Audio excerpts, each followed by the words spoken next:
Bienvenue à l'Église 180. Si vous êtes ici pour la première fois, sachez que ça nous fait plaisir de vous accueillir et qu'on espère vraiment que votre expérience parmi nous sera des plus agréables. Aujourd'hui, vous allez entendre un discours simple et actuel au sujet de la Bible. Vous pourrez aussi apprécier une musique positive, contemporaine, imprégnée de foi et d'espoir, le tout dans une ambiance décontractée, tout en savourant un bon café. Les dimanches matins, nous offrons aussi un service à l'enfance afin que vos enfants aient du plaisir, soient en sécurité et que vous ayez l'esprit tranquille tout au long de l'événement. Pour ne rien manquer, suivez-nous sur notre page Facebook ou visitez notre site Web. Au nom de toute l'équipe de l'Église 180, bonne rencontre!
Bonjour 180, ça va bien? Oui? Je suis content que vous soyez là et même si ça va mal, parce que c'est vrai que ça ne va pas toujours bien, j'aimerais vous dire quelque chose. Vous avez pris la bonne décision d'aller à l'église ce matin. Vous êtes à la bonne place. Il n'y a pas de meilleure place où être à matin, n'est-ce pas? Surtout que vous allez m'écouter. Alors, quel privilège. Non, c'est une blague. Je m'appelle, personne ne rit, mais c'est une blague pareille. Je m'appelle Daniel Moreau, c'est moi qui vais vous apporter le message ce matin. Je vais continuer la série que David a débutée la semaine passée, qui s'intitule Encre rouge. Oui, il a fait l'introduction et on va vraiment entrer dans le cœur du sujet ce matin. Pourquoi encre rouge? Je ne sais pas si vous savez, vous avez déjà vu des Bibles où les paroles de Jésus sont écrites à l'encre rouge, pour qu'on puisse vraiment les remarquer pour les voir, parce que les paroles de Jésus sont pleines de puissance, sont pleines de richesse, puis on ne veut pas les manquer.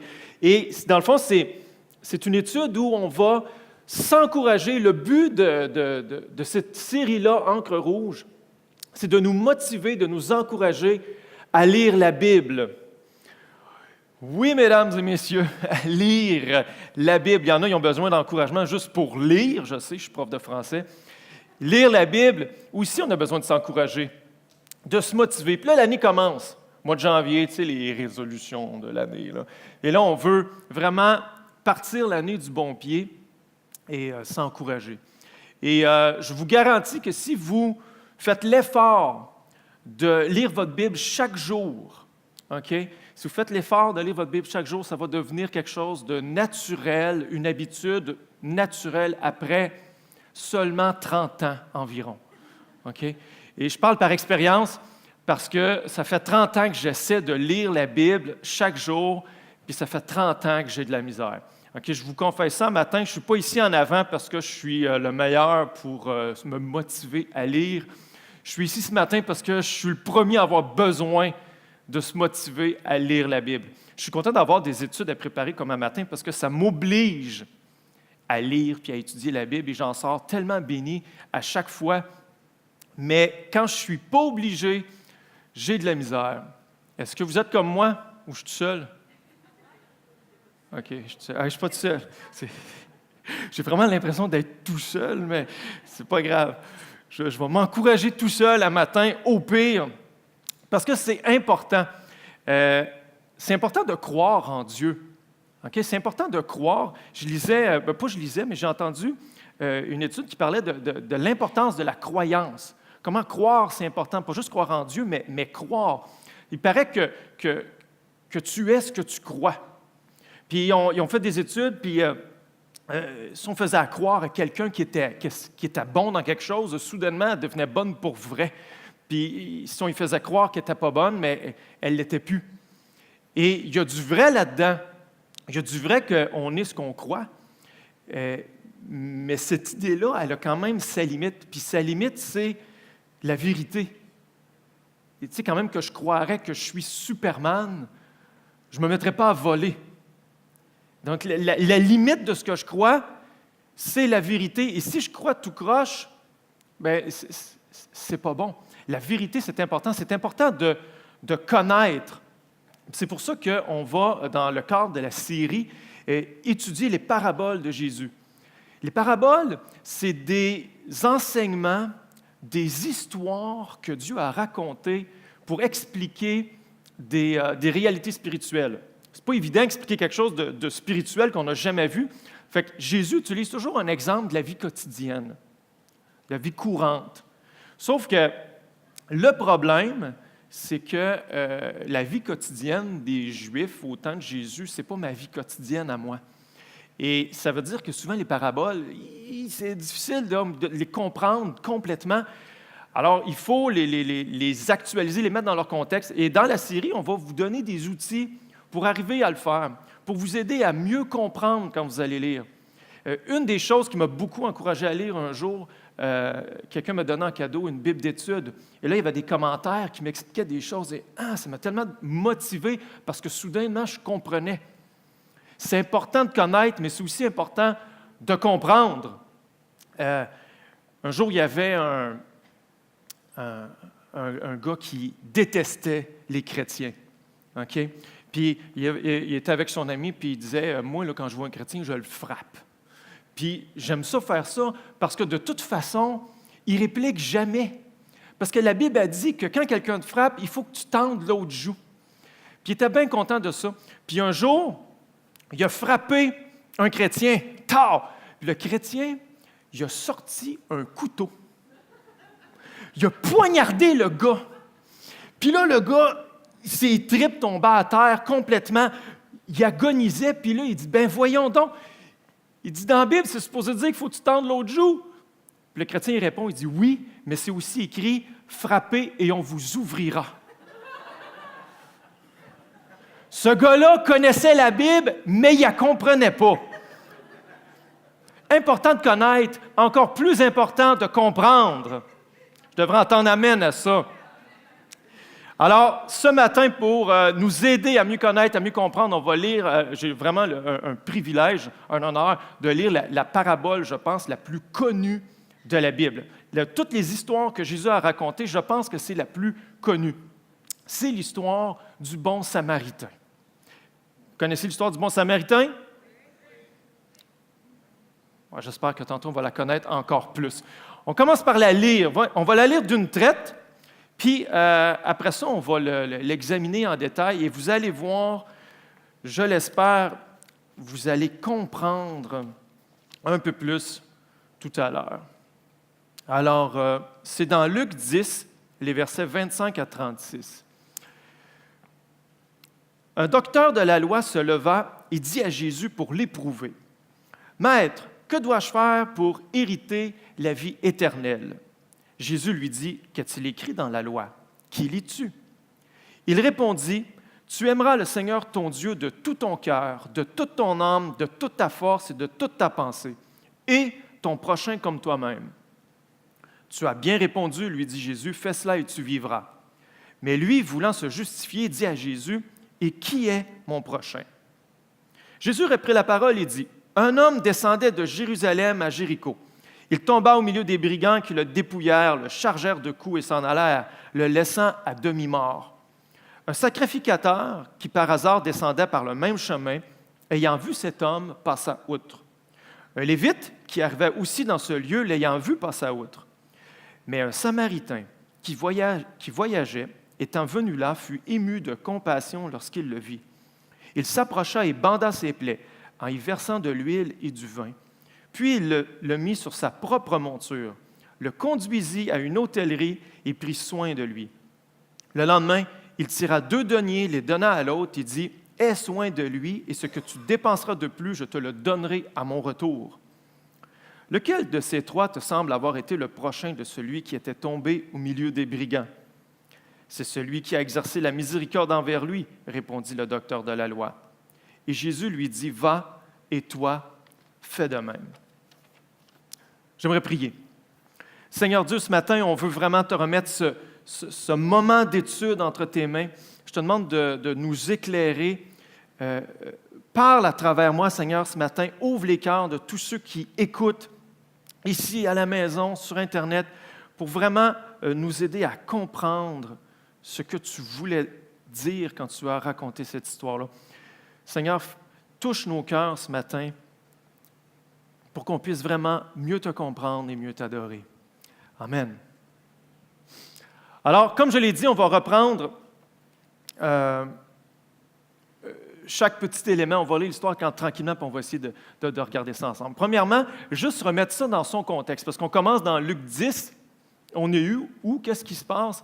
Il faut savoir qu'on est dans le dernier voyage de Jésus. Jésus se rend à Jérusalem pour la Pâque, pour la dernière Pâque. À la Pâque, tous les Juifs doivent se rendre à Jérusalem pour faire des sacrifices, au temple de Jérusalem. Jésus n'habite pas à Jérusalem, mais il se rend à Jérusalem parce que c'est la Pâque. Et c'est là qu'il va mourir. Il le sait, donc, c'est vraiment dans son dernier voyage. Il est en route. Il n'est pas encore rendu à Jérusalem, puis en chemin, il va rencontrer toutes sortes de monde, et là, un docteur de la loi. Il faut comprendre qu'il y a beaucoup de monde. Jésus n'est pas tout seul à aller à Jérusalem. Il y a toute une foule qui va avec lui. Il y a ses disciples, puis il y a tout plein d'autres personnes. Et là, il va rencontrer un docteur de la loi. C'est quoi un docteur de la loi? Premièrement, un docteur de la loi, c'est un spécialiste de la loi. Chance que je vous l'ai dit. Mais c'est aussi un enseignant. Dans d'autres traductions, on va lire un enseignant de la loi, un professeur. C'est quelqu'un qui enseignait la loi. Et c'est quelqu'un qui avait une très grande estime du peuple, une très grande réputation, très respecté. Il n'était pas juste un spécialiste de la théologie, c'était un érudit. Il était à la fois médecin, avocat, il connaissait les sciences, il connaissait tout.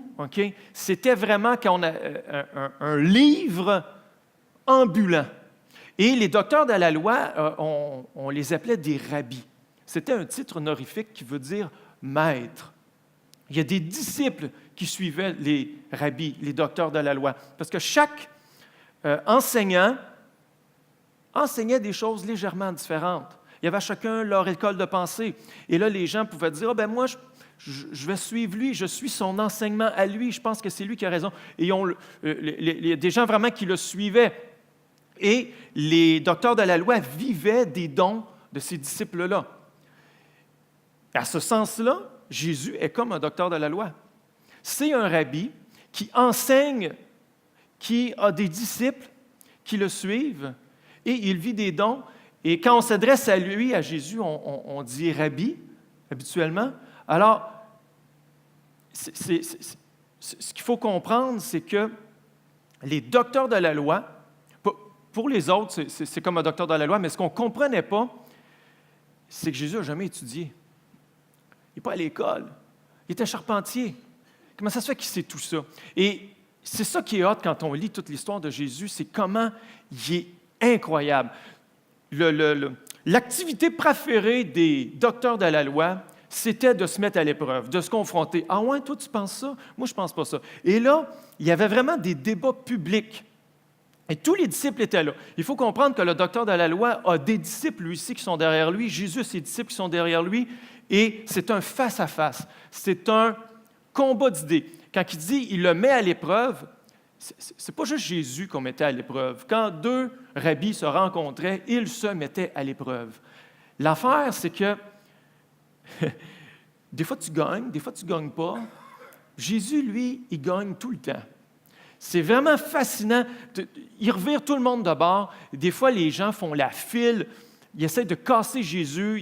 Il est battu. L'autre arrive, il est battu.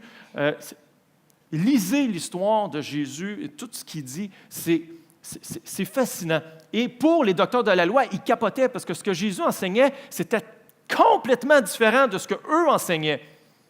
Puis ils n'étaient pas capables de le briser.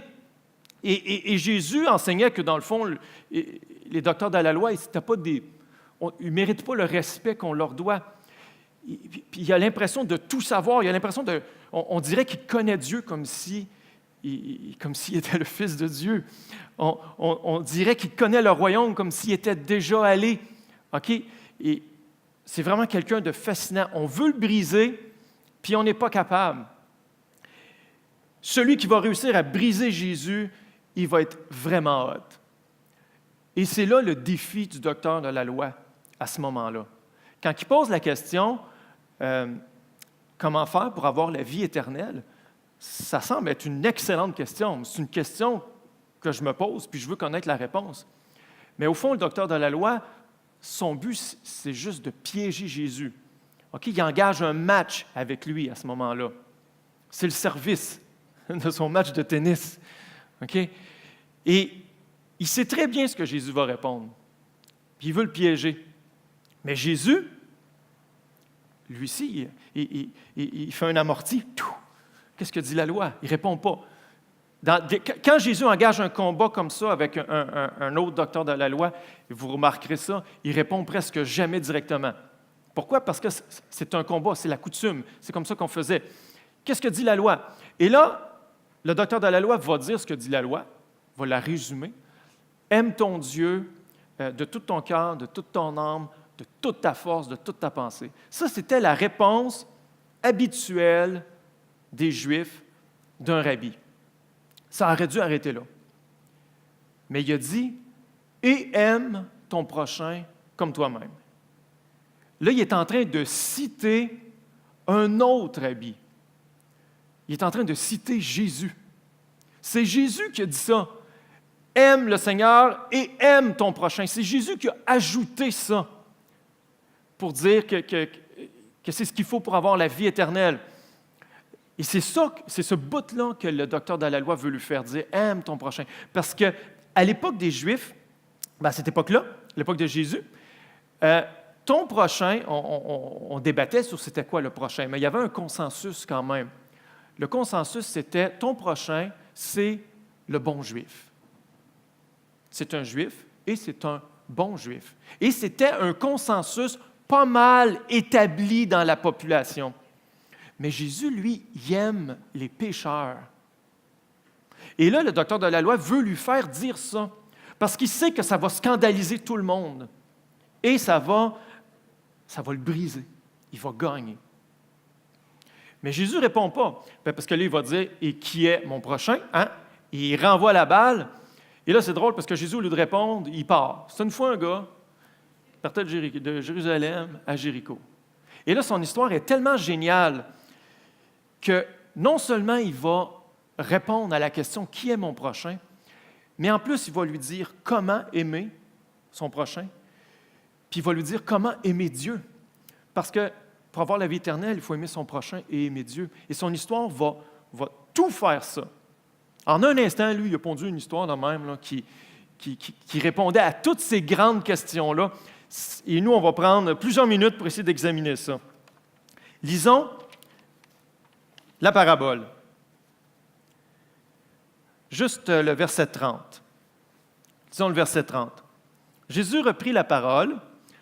Il dit, « Un homme descendait de Jérusalem à Jéricho. Il tomba au milieu des brigands qui le dépouillèrent, le chargèrent de coups et s'en allèrent, le laissant à demi-mort. » Tantôt, j'ai dit que quand on racontait une parabole, c'était une situation, une scène de la vie quotidienne pour illustrer des réalités spirituelles. C'était vraiment le quotidien de dire, je vais partir de Jérusalem à Jéricho, c'était deux grandes villes. Et c'était une route très dangereuse. J'ai mis une image de quoi ça a l'air. Entre Jérusalem et Jéricho, ça ressemble à ça. Parce que Jérusalem est au sommet d'une montagne, Jéricho est dans la vallée. Donc, on descend, c'est pour ça qu'ils utilisent le verbe « descendre ». Et regardez là, les sentiers, c'est une place parfaite pour les brigands, plein de cachettes. Les brigands partent après toi, tu essaies de te sauver là-dedans, tu trébuches. C'était un endroit très dangereux. Le sentier qui descendait, il s'appelait le sentier du sang. Ça vous donne une idée? C'était vraiment... Donc, jusque-là, les gens disent, oui, c'est vraiment le quotidien. On prend ce chemin-là et c'est vraiment dangereux. On risque vraiment de se faire attaquer. Et ça continue au verset 31. Un sacrificateur qui, par hasard, descendait par le même chemin, ayant vu cet homme, passa outre. Un Lévite qui arriva aussi dans ce lieu, l'ayant vu, passa outre. Un sacrificateur, ce n'est pas un enseignant. Okay? C'est un prêtre. C'est quelqu'un qui travaille au temple de Jérusalem pour faire des sacrifices. Okay? Comme là, c'est la Pâque, et chaque famille doit apporter une brebis pour faire sacrifier. C'est les sacrificateurs qui s'occupaient de ça. Ils travaillaient au temple. C'était vraiment des prêtres. Et les Lévites aussi travaillaient au temple, mais c'était un peu comme des assistants. Eux, ils s'occupaient de toutes les tâches sans faire nécessairement les sacrifices. Ils ne faisaient pas les sacrifices. Donc, c'est des gens religieux. Et c'est tout à fait normal. Encore une fois, on ne s'attendrait pas à ce qu'ils s'arrêtent. Okay? C'est des gens qui se croient au-dessus des autres et ils ont des tâches importantes. On ne va pas s'arrêter pour quelqu'un. On passe outre. L'auditoire qui entend cette histoire-là n'est pas tant scandalisé ni surpris de ce qu'ils entendent. Ils savent que le punch, que l'enseignement s'en vient. Et là, on est encore en train de mettre la situation. Et en passant outre, ça veut dire vraiment qu'il a évité la personne à terre. Vous avez vu, les chemins, ce n'est pas large. Là. On pense même qu'il a juste comme passé par-dessus là, pour ne pas toucher à la personne et ils continuent leur chemin. Et jusque-là, ça va. C'est après que ça se garde. Je peux vous dire que quand Jésus a continué de son histoire après ça, tout le monde a écarquillé les yeux. Okay? Il y a peut-être même des petites madames qui sont tombées dans les pommes. C'était pas juste surprenant, c'était scandalisant. Et c'est là qu'on arrive au moment intéressant de la parabole. Regardez bien, verset 23. Attendre que vous l'ayez. Mais un Samaritain qui voyageait étant venu là fut ému de compassion lorsqu'il le vit. Wow, Jésus! Un Samaritain? Ben voyons donc, on ne peut pas comprendre cette parabole-là comme il faut si on ne sait pas c'est quoi un Samaritain. Alors, prenons 5 minutes pour savoir c'est quoi un Samaritain. Un Samaritain, à la base, c'est un habitant de la Samarie. Okay? J'ai apporté une carte juste pour vous situer dans l'espace.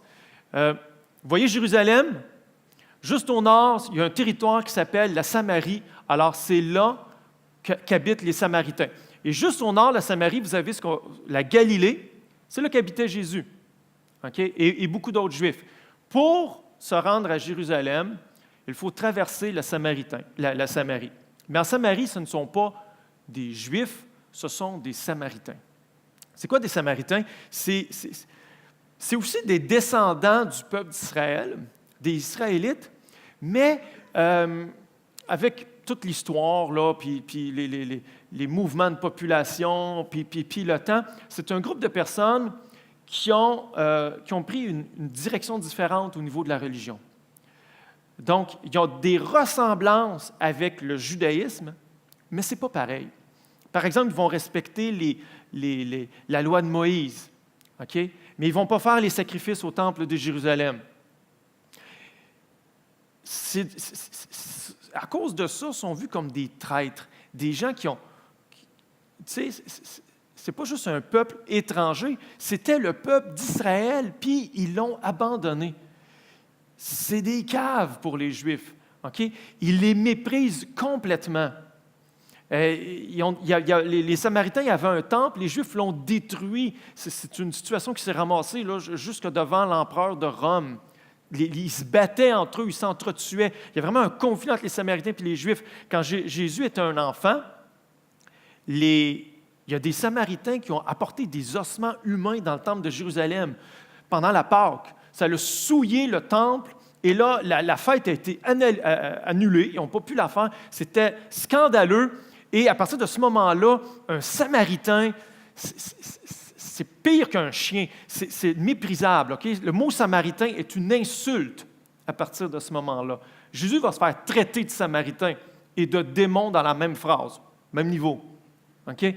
Les Samaritains, quand on les croisait dans la rue, dans le chemin, on changeait de côté puis on crachait à terre. Tout le monde, tous les Juifs détestent les Samaritains. On les méprise, on les déteste.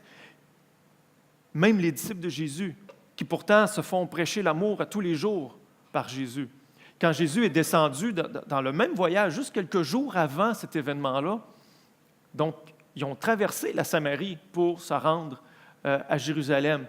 Et il s'est raconté qu'il voulait se reposer, aller dormir, et puis il cherche un endroit pour coucher, puis il n'y a personne qui veut les héberger. Personne, parce que les Samaritains n'aiment pas plus les Juifs que les Juifs aiment les Samaritains.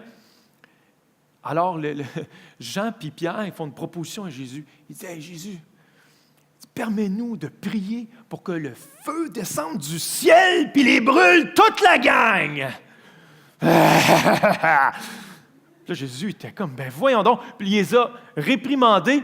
Et toutes les occasions sont bonnes pour mettre le feu à un village samaritain.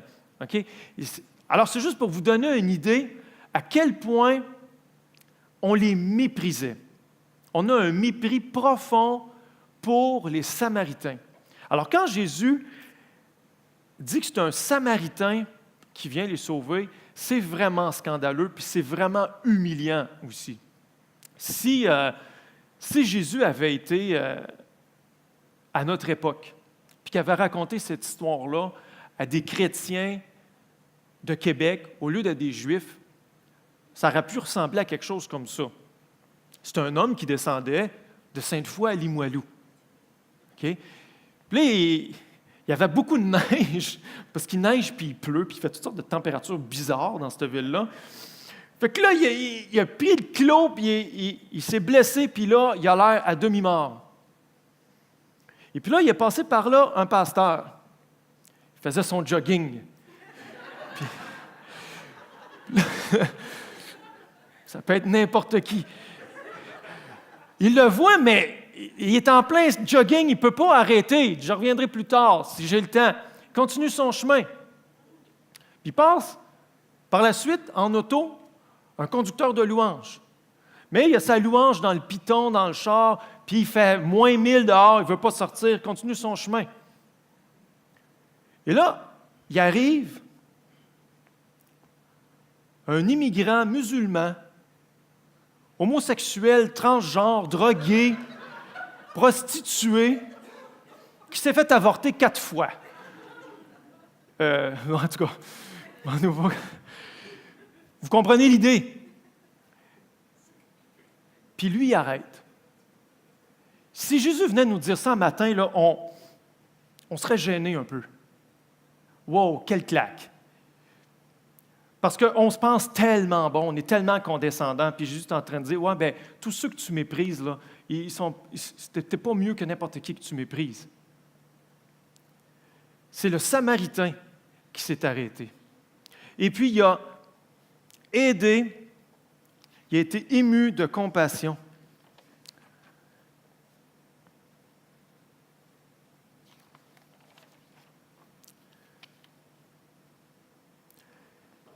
C'est qui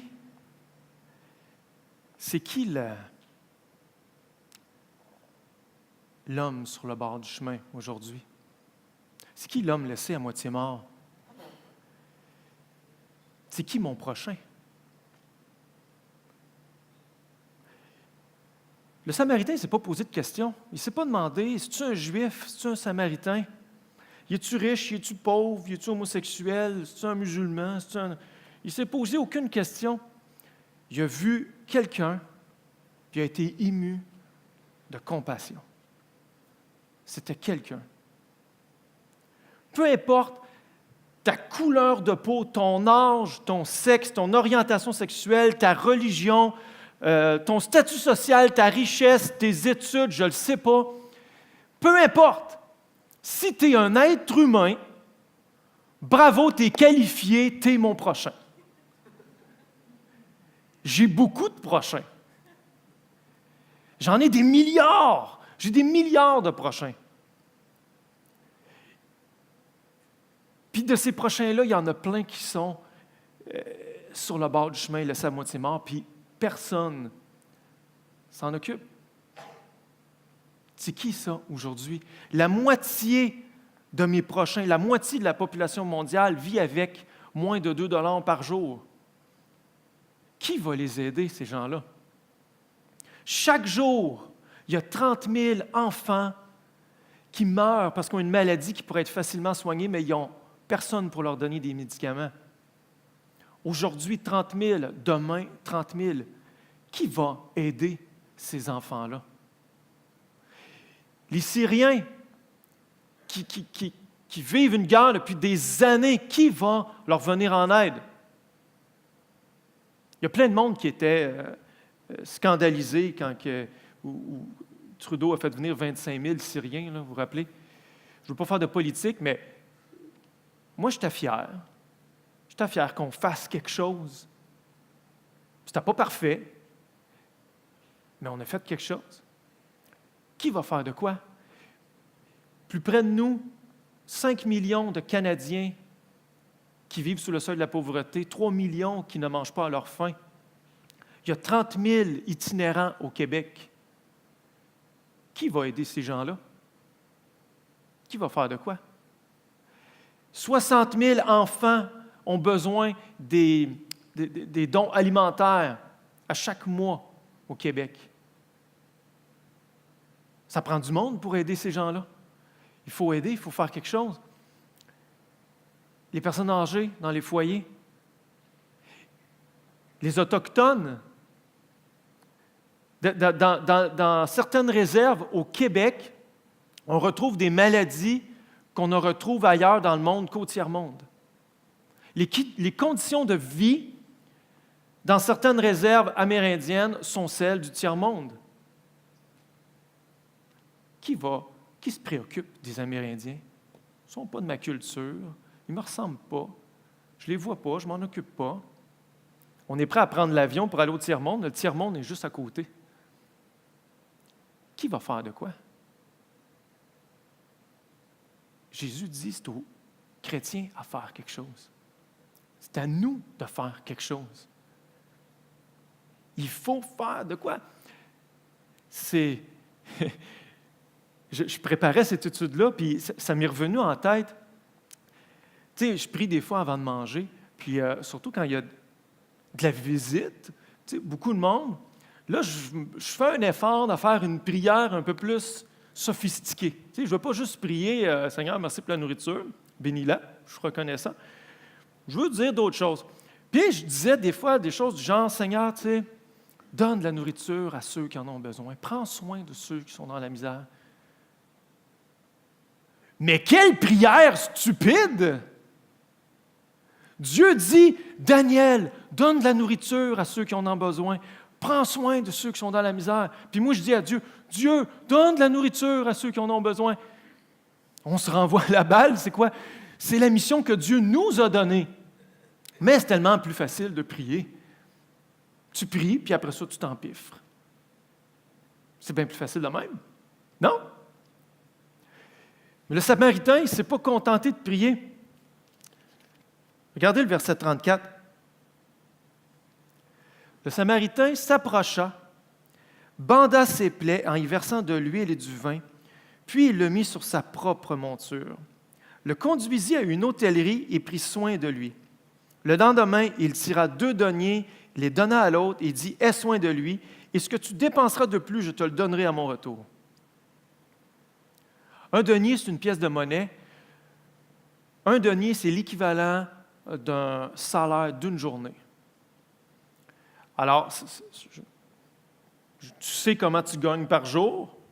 Imagine que tu vois quelqu'un dans la rue que tu ne connais pas, que tu l'aides, puis que tu lui donnes le salaire de 2 jours de travail, puis que tu prends du temps, tu le mets dans ton char, tu salis ton char, tu t'arrêtes pour lui.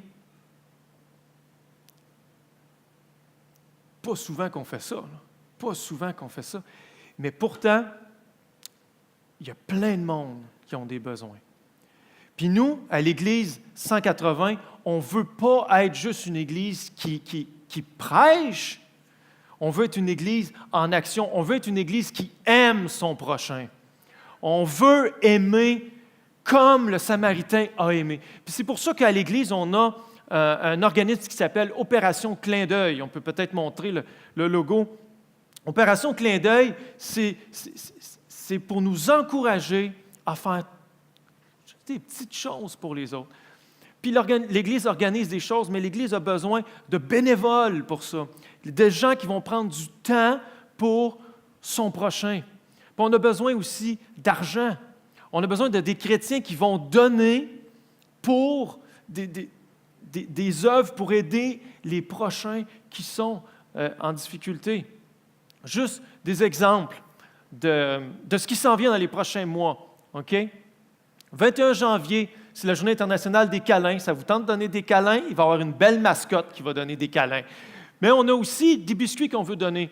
On a besoin de bénévoles pour cette journée-là. Puis on a besoin de dons aussi. Est-ce que tu es prêt à donner 5 $, 10 $ pour qu'on puisse faire des biscuits? Le 6 février, c'est la semaine de prévention du suicide. On a besoin de bénévoles qui vont remettre des chocolats chauds.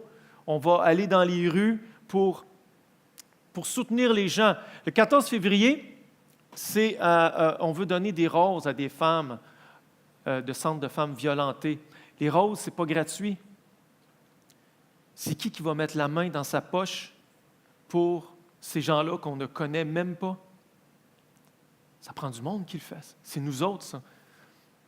Le 17 février, journée de distribution alimentaire. On a besoin de tous les bénévoles qui sont disponibles pour aller aider cet organisme-là à aider mon prochain dans la ville de Québec. On a besoin de bénévoles. En arrière, vous pouvez donner votre nom, vous pouvez donner de l'argent, des dons pour ça, pour aider. On vous encourage à le faire. Si ça ne marche pas, si ça ne vous donne pas, rassurez-vous, il y en aura d'autres dans l'année. Vous aurez l'occasion d'aimer votre prochain. Parce que c'est ce qu'on veut faire ici à l'Église 180. Amen. Maintenant, Jésus a dit à l'homme qui était son prochain. C'est tout le monde, jusqu'à la personne que tu méprises le plus. Il a montré comment aimer. Tu dois donner de ton temps, tu dois donner de ton argent, tu dois t'arrêter pour ces gens-là, tu dois avoir compassion pour eux. Mais ce qui est hâte de Jésus, c'est qu'il va aller plus loin que ça. À la fin de sa parabole, il va poser une question, et sa question va venir montrer comment aimer Dieu. Et ça, c'est vraiment spécial. J'inviterai les musiciens à s'approcher. Verset 36. Jésus va poser la question, « Lequel de ces trois te semble avoir été le prochain de celui qui était tombé au milieu des brigands? » « C'est celui qui a exercé la miséricorde envers lui, » répondit le docteur de la loi. À remarquer qu'il n'a pas dit « c'est le Samaritain ». Il ne voulait pas le dire. C'est celui qui a exercé la miséricorde. Puis je suis sûr qu'il a dit de genre « c'est celui qui a exercé la miséricorde envers lui ». Quoi? C'est celui qui... Quoi? C'est celui qui a exercé la miséricorde envers lui. C'est le Samaritain. Mais vous ne trouvez pas ça bizarre? y a quelque chose de bizarre. Parce que le docteur de la loi a posé la question, « Qui est mon prochain? » Puis nous autres, on focus sur l'homme sur le bord du chemin. Ah, il faut aider les gens sur le bord du chemin. Puis c'est vrai que la parabole enseigne ça. Mais Jésus va plus loin parce qu'il dit, « Qui est mon prochain? » Autrement dit, qui tu dois aimer? Parce qu'il aime ton prochain. Qui est mon prochain? Mon prochain, c'est le Samaritain. C'est celui qui aide. Ce n'est pas celui qui a besoin d'aide. C'est ça tout le génie de Jésus. Vous ne vous tannerez jamais de lire la Bible. Vous ne vous tannerez jamais de lire les enseignements de Jésus. Parce qu'il y a toujours quelque chose de hot dans ce qu'il enseigne. Le docteur de la loi confrontait Jésus. Il le rejetait. Il rejetait son enseignement. Et Jésus est en train d'enseigner au docteur de la loi dans son histoire. Il est en train de dire, « T'es pas le Samaritain, toi, là. T'es l'homme étendu sur le bord de la route. C'est toi, ça, l'homme. Tu veux la vie éternelle. Aime la personne qui vient te sauver. Tu ne dois pas la rejeter. » Jésus est en train de dire au docteur de la loi, « Ne me rejette pas mon enseignement. Tu es mort. Je suis là pour te sauver. Ne me rejette pas. Ne me repousse pas. » L'homme sur le bord du chemin ne pouvait rien faire. Je pense que s'il avait été conscient, il aurait dit au Samaritain, « Touche-moi pas, je préfère mourir que de me faire sauver par un Samaritain. »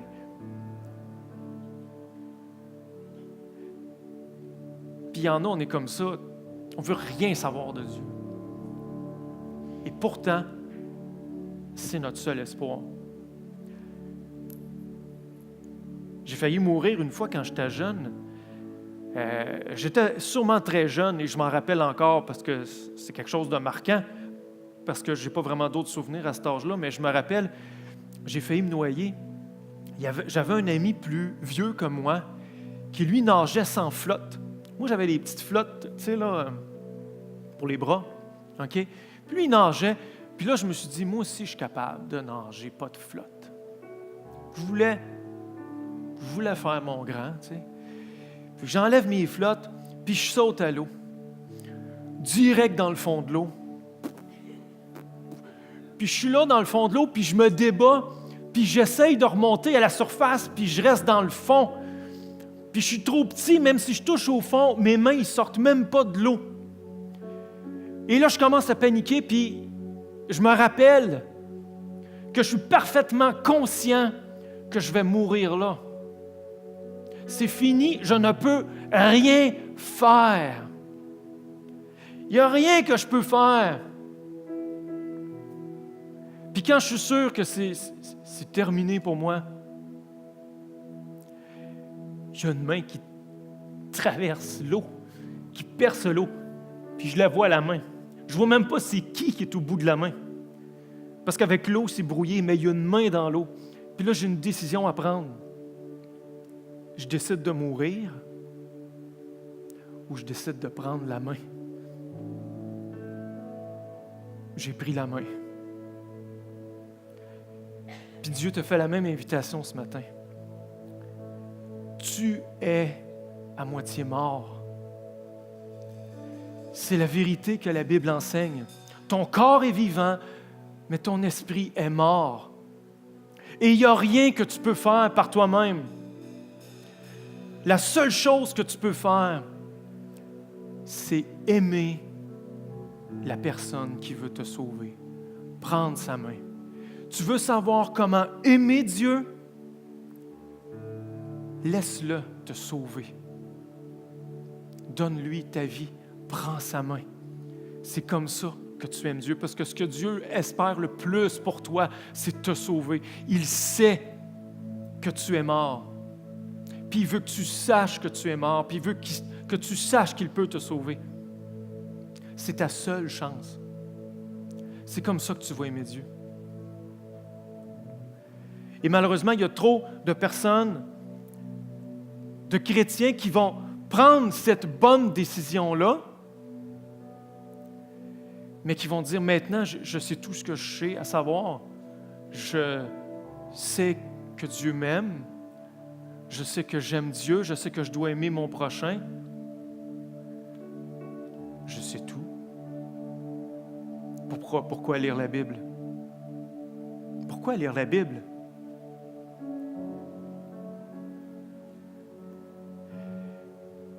Ce qui est intéressant aussi, la vie éternelle. Quand le docteur de la loi pose la question, que me faut-il pour avoir la vie éternelle? Il ne parle pas uniquement de la vie après la mort. Il ne parle pas de la vie après la mort. Il parle de la vie maintenant. Pour un Juif, la vie éternelle commençait sur terre. C'était une expression qui voulait aussi dire jouir de la vie sur terre, être heureux, profiter pleinement du temps que Dieu m'a donné sur cette planète, vivre une vie satisfaisante. Il aurait pu poser la question, que me faut-il pour avoir le bonheur? Jésus aurait répondu la même réponse, aime ton Dieu puis aime ton prochain, puis il aurait raconté la même histoire. La vie éternelle, c'est maintenant. Pourquoi lire la Bible? Parce que si je veux profiter pleinement de la vie sur terre, je dois connaître ce que Dieu a prévu pour moi, ce que Dieu a planifié pour moi. Je dois connaître les règles. Je dois connaître ce que Dieu me demande. Tu sais, l'idée du péché, ce qu'il ne faut pas faire, ce qu'il faut faire, donne ta dîme, c'est tellement contraignant. Fais pas ci, ne mens pas, ne vole pas. Tout ce que j'ai envie de faire, la Bible me dit de ne pas le faire. L'erreur la plus commune que je vois des chrétiens, c'est qu'on pense que toutes ces choses-là, c'est pour devenir une meilleure personne. Il faut que j'essaie de ne pas pécher pour être une meilleure personne. Il faut que j'essaie de suivre les enseignements de Jésus pour lui plaire, pour être bon. Puis ça n'a rien à voir. Toutes ces choses-là, ce qui est écrit dans la Bible, c'est pour que je sois heureux. Les péchés que Dieu me demande de ne pas faire, c'est pour que je sois heureux, parce qu'il sait que c'est ça qui va me rendre heureux. Ce que Dieu me demande de faire, il sait que ça va me rendre heureux de le faire. Mais nous, on ne croit pas ça. On ne croit pas. On croit que si je dois être heureux, il faut que je sois riche. Pour être heureux, je dois être riche. La Bible dit, si tu veux être heureux, donne. Mais vous savez quoi? Toutes les études prouvent que c'est ceux qui donnent qui sont heureux. Je suis convaincu que si j'ai une sexualité libertine, ça va me rendre heureux. La Bible dit, la fidélité, l'intimité rend heureux. Bien, vous savez quoi? Les études démontrent toutes que ceux qui vivent en couple depuis des années ont une sexualité plus épanouie que ceux qui sont libertins. Pourquoi lire la Bible? Pour être heureux. Dès maintenant, la vie éternelle commence maintenant et c'est pas tout de connaître, il faut comprendre, il faut pas se limiter à ce qu'on croit. Comme je viens de dire, ce qu'on croit par instinct, c'est presque toujours mauvais. On croit qu'on est Superman. On croit qu'on sait tout. On croit qu'on sait ce qui est bon pour nous. Mais la vérité, c'est qu'on n'est pas Superman. Je veux vous encourager à lire la Bible, l'étudier, la mettre en pratique. Parce que c'est comme ça que tu vas avoir la vie éternelle. La vie éternelle pour l'éternité et la vie éternelle tout de suite. Amen. on va prendre un temps de louange pour adorer notre Dieu. La Bible nous enseigne à adorer Dieu. On a été créés pour ça. Il nous a sauvés de la mort. Il mérite toute notre louange. Il nous a donné tout ce qu'on a besoin de savoir pour vivre une vie pleine de bonheur. Louons notre Dieu, adorons-le pour ce qu'il est, pour ce qu'il a fait pour nous. Amen.